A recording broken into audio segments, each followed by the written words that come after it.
এলাম, দেখলাম, জয় করলাম। মিকেল মরিনোর গল্পটা যেন ঠিক এমনই। বদলি হিসাবে মাঠে নেমে মাত্র ১১৫ সেকেন্ডের মধ্যেই লিখলেন নতুন এক ইতিহাস। মরিনোর শেষ মুহূর্তের গোলেই বেলজিয়ামকে ২-১ ব্যবধানে হারিয়ে ১৬ বছর পর আবারও বিশ্বকাপের সেমিফাইনালে স্পেন। লস অ্যাঞ্জেলেসে ম্যাচের শুরু থেকেই বলের নিয়ন্ত্রণ ছিল স্পেনের দখলে। লামিন ইয়ামালের গতি, দানি ওলমোর সৃজনশীলতা আর ফাবিয়ান রুইজদের ছোট ছোট পাসে বারবারই চাপে পড়ে বেলজিয়ামের রক্ষণ। ৩০ মিনিটেই সেই চাপের ফল পায় লা রোহারা।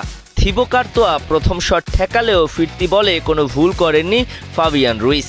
স্পেন এগিয়ে যায় ১-০ ব্যবধানে। তবে বেলজিয়ামও সহজে হার মানেনি। ম্যাচের ৪১ মিনিটে চার্লস ডি কেটেলারের শক্তিশালী হেডে সমতায় ফেরে তারা।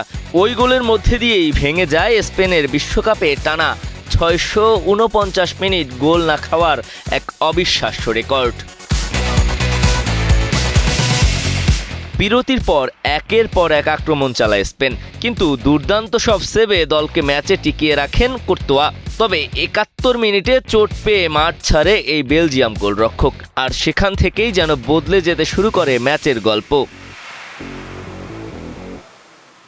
৮৫ মিনিটে coach Luis de la Fuente মাঠে নামান মিকেল মরিনোকে। তার ঠিক ৩ মিনিট পরেই আসে সেই মাহেন্দ্রক্ষণ। পাও কুবার্সির শট গোলরক্ষক তালুবন্দি করতে না পারলে ফিরতি বলে ঝাঁপিয়ে পড়ে জালে বল জড়িয়ে দেন মরিনো।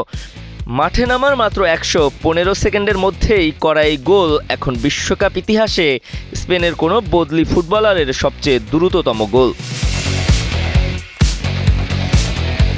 শেষ দিকে রোমেরো লুকাকুকে সামনে রেখে মরিয়া চেষ্টা চালিয়েছে বেলজিয়াম, কিন্তু আইমেরিক লাপোর্তে আর পাও কুবার্সির দৃঢ় রক্ষণে আর কোনো সুযোগ তৈরি করতে পারেনি ওরা। শেষ বাঁশি বাজতেই উৎসবে মেতে ওঠে স্পেন।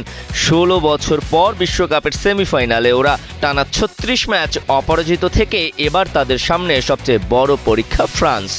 এখন দেখার অপেক্ষা সুপার সাব মিকেল মরিনো কি সেমিফাইনালেও স্পেনের ত্রাতা হয়ে উঠতে পারবে। দিবাকর চৌধুরী, কালের কণ্ঠ।